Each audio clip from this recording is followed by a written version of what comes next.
Welcome to Montessori Matters with Blessing Fort-Ike. Today, I'll be discussing how to potty train the Montessori way. Potty training begins when the child's neurological development has gotten to the point where the child can control his bladder, when he can control his bowels. This process varies from culture to culture, from people to people. However, today I'll be discussing how to potty train the Montessori way. Learning to use the toilet is a natural and gradual process that develops in the child at the child's own pace. It's not when the mom or the caregiver thinks it is my child is old enough to potty train, then they'll start potty training the child. No. I've heard people say, my child is 18 months, my child is 3 years, so it's time to potty train. What I do, I just enlighten them on what they ought to do. So in Montessori, we know that there are certain skills that the child must have developed before he can use the toilet independently. So what do? We prepare and support the child to develop this necessary skill that is needed for the process. So I will mention some of the process, some of the steps we take to prepare the child to use the toilet independently. One of the first process we do is that from a very tender age, we educate the children how their body functions and the importance of getting rid of waste. So let's say I'm the mom or I'm the caregiver. As I'm changing the child's diaper, I'm talking to the child about the importance of getting rid of waste and telling the child how the body functions. As I'm discussing with my child, as I'm communicating with my child, I am enriching the child's vocabulary and I'm filling up his word bank. Not only that, I'm bonding with my child. By so doing, I'm preparing my child to use the toilet independently. I must say this: don't show any sign that depicts bad odor, because the child will associate emptying of the bowels with bad odor, with bad feelings, and this is not good for the child. Let them know it is good and it is healthy from a very tender age by our behavior.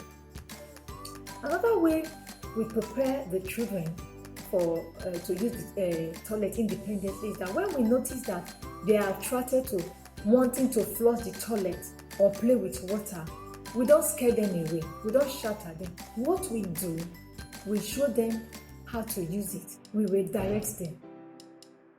Let's say you see the child wanting to flush the toilet. Instead of saying leave there, just say, okay, come, let me show you how to do it. So you show the child how to flush the toilet. Therefore, water play, you will direct the child to the appropriate place to do water play. Another thing is that you get potties available. If it's in a classroom, get several potties. If it's at home, get a potty available for the child and you think is of age. Because as they grow, when they see the older ones in the classroom or at home using the toilet or using the potty, they will want to imitate them. So most times adults will want to tell them, go, you're putting on diaper. You're putting on diaper. Go. No, what you do is that you let them sit in the potty. By so doing, you are training them to sit on the potty independently. So when it is time to sit on the potty, you will not stress yourself to start enticing the child to use the potty. Now the interest is there to sit on the potty, so let the child do it, even if he's not able to control his bowels now. So before he starts controlling his bowels, if you want to sit in the potty, let him sit when others are doing it. It's a way to prepare the child to use the toilet independently. Another thing that we do in Montessori is that we teach the children how to pull up and pull down their underpants, their skirts, and their trousers. The child should be able to pull up and pull down his skirt or trouser independently before he will be able to use the toilet independently. I will advise, if your child is 18 months and above or 2 months old, get trousers, skirts that has this elastic waistband instead of zip or button. It will be easier for them to pull up and pull down. Then another thing we do is that we teach the children how to wash their hands properly.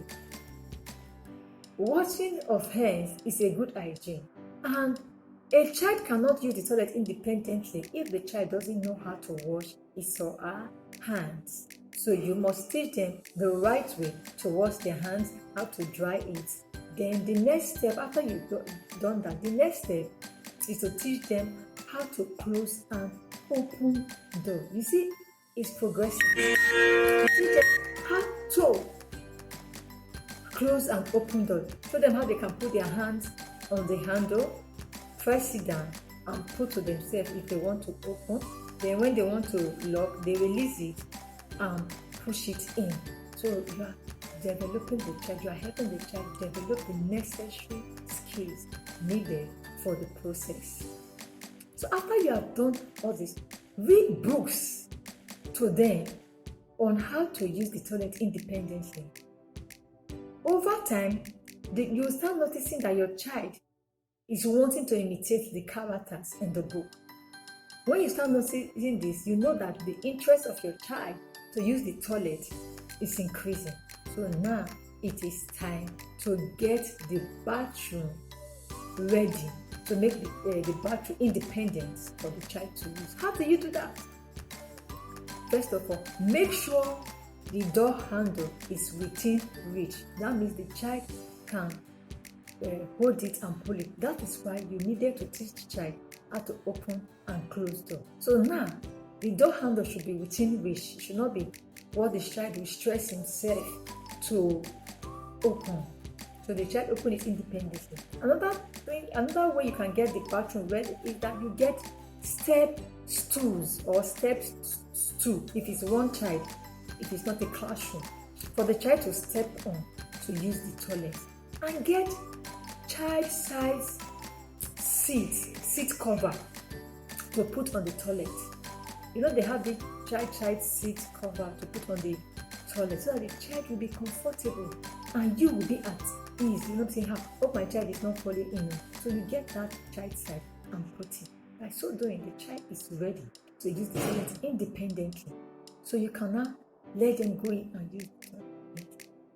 So at this stage, you will teach them how to wipe. Some of them will say, Mommy, I can't wipe. Let me wipe myself. What I will advise is that, first of all, you say, okay, let me teach you how to wipe. So first of all, what I did when my children were this age, I will first of all use wipe to wipe it, and I'll show that this is how you wipe. Then I'll give them 2 or 3 sheets of tissue paper for them to wipe also. You will do this continuously until you know that the child can wipe independently. So you cannot leave it for the child to do. So you might say, I don't want my child to use the toilet. I prefer potty. That's fine. Get potty for the child and do the same process of wiping. Teach the child and let the child do it after you.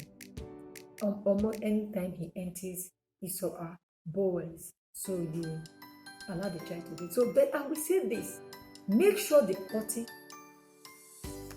is not moved about.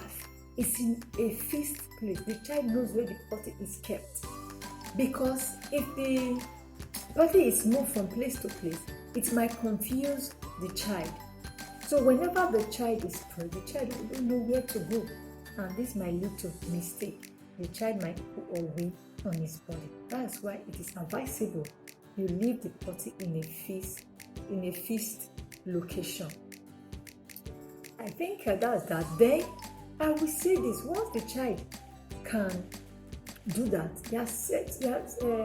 sometimes that mistake cannot be avoided. They might wee or pour their body. Let them know. Don't shout. Don't pressurize them. Don't punish them. Let them know that sometimes mistakes are inevitable. So what we need to do is to correct our mistake. So in this case, you teach the child how to mop it if it's weak, and the child does it continuously with you. If the child can do it independently, fine, because if you have been training the child how to mop and wipe, the child should be able to do it. If not, do it continuously with the child gets used to it. And why we say don't pressurize, don't punish, we also say don't reward the child. If you pressurize the child, if you punish the child will feel frustrated, and the child will associate bad feelings with entering of the balls, and that's not good for you, and that's not good for the child. And come to think of it, why we said there should be no reward is that nobody gets trophy for emptying of the balls. Nobody gets reward. When you go to the loo, nobody gives you trophy, so you don't have to reward your children for using the toilet independently. I think that is all for now. I will say don't start potty training when the child has not developed the necessary skills needed for the process. You will frustrate the child and frustrate yourself, and sometimes you might even prolong the process.